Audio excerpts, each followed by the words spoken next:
queria chamar a atenção hoje para A gente tem discussões que são chatas, mas tem coisas que são muito importantes que estão sendo discutidas, mas transformacionais. Transformacionais.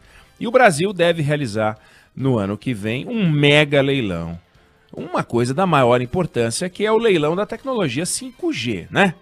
A gente tem acompanhado, quem acompanha, quem gosta de tecnologia, acompanha isso com um pouco mais de interesse, mas todo mundo já ouviu falar do tal do 5G, que é uma internet móvel muito mais rápida do que a 4G, que está na maior parte do Brasil. Tem alguns pontos do Brasil que ainda só tem o 3G, mas assim, é coisa de 20, 50, 100 vezes mais rápido do que o 4G. Então, coisa que você não consegue fazer com o 4G, você vai poder fazer com o 5G. Mas não é só assistir um filme que você dá play e ele roda mais rápido. Não é só isso, embora isso seja muito importante para o mundo do entretenimento e para a gente, para a nossa vida. Você está navegando, aperta uma página e, né, a velocidade das imagens muito mais rápido, mas não é só isso não. O 5G ele é transformacional porque ele vai revolucionar, ou pelo menos permitir que isso aconteça, a economia dos países. A economia brasileira precisa muito disso, né? Conexão rápida, para que as coisas aconteçam ao mesmo tempo. Então tem estudos que mostrando o efeito brutal que a entrada do 5G tem para transformar a economia brasileira. Mas assim, é coisa de pontos do PIB. Nós estamos falando de trilhão em economias e ganhos.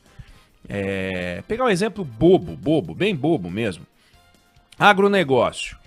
Há alguns dias a gente mostrou em Rio Verde, o Band News TV transmitiu, a Band transmitiu, aqui a gente mostrou em Rio Verde o uso do 5G no campo, né? Rio Verde, Goiás. E pega um negócio simples, quando você tem esse processamento de informação rápida, você consegue usar inteligência artificial para conectar máquinas e tal, e até em coisas simples, por exemplo, o uso de defensivo agrícola com inteligência artificial permite uma redução de custos por hectare da ordem de 90% a 95%. Você imaginou? Isso significa aumento de produtividade por redução de custo, não só por aumento do volume de grãos por hectare, mas por redução de custo. Então você tem um ganho extraordinário. Com o aumento de velocidade, você vai ter, por exemplo, o setor de logística, um monitoramento muito mais detalhado do transporte de cargas. Isso vale para caminhão, isso vale para ferroviário, isso vale para hidroviário, vale para tudo, para monitoramento dos portos. Então, evitar um congestionamento, contornar um acidente, evitar um acidente vai ser muito mais razoável do que hoje. Hoje é difícil. Saúde. Você vai poder monitorar as pessoas mesmo. A telemedicina vai virar uma realidade, ou pode virar uma realidade, se a tecnologia que vai ser implantada for adaptada e usada nesses vários setores. As cidades, quer dizer, nós temos um país em que 85% das pessoas, 90% das pessoas moram nas cidades, nos grandes centros, né?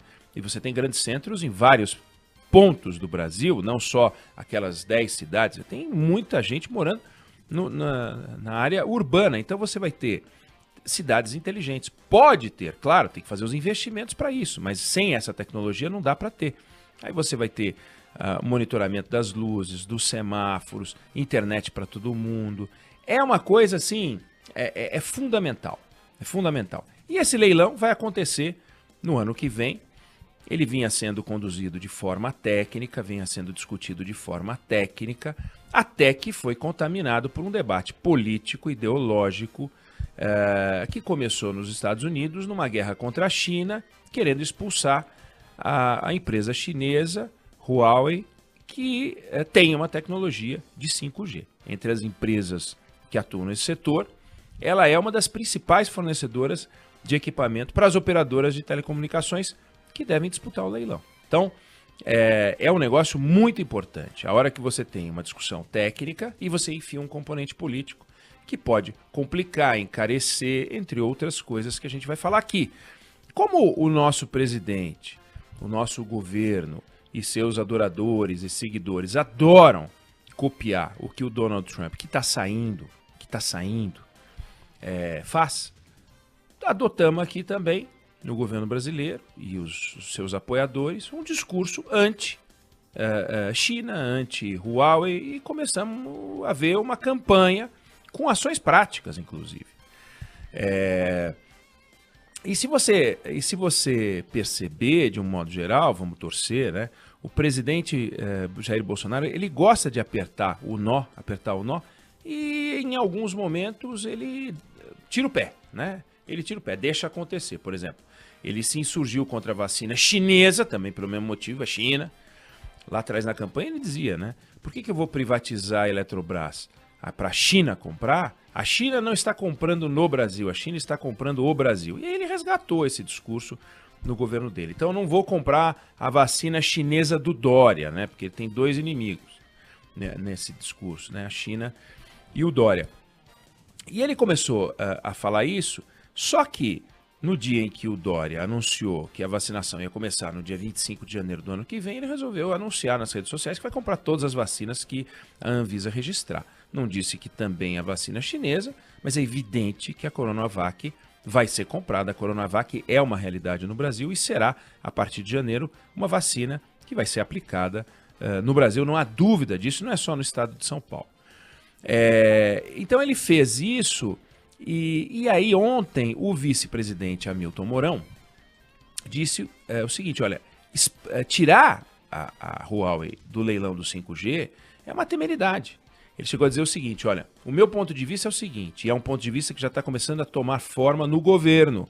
Toda empresa que comprovar que está dentro do seguinte tripé, respeito à nossa soberania, respeito à privacidade dos dados e tal, poderá ser contratada. E ele disse que não faz sentido, seria um custo muito grande eliminar uma empresa. Então, tomara que a posição sensata e equilibrada do Mourão prevaleça, que os lunáticos do governo e os lunáticos ligados ao governo contenham seus ímpetos infantis, né?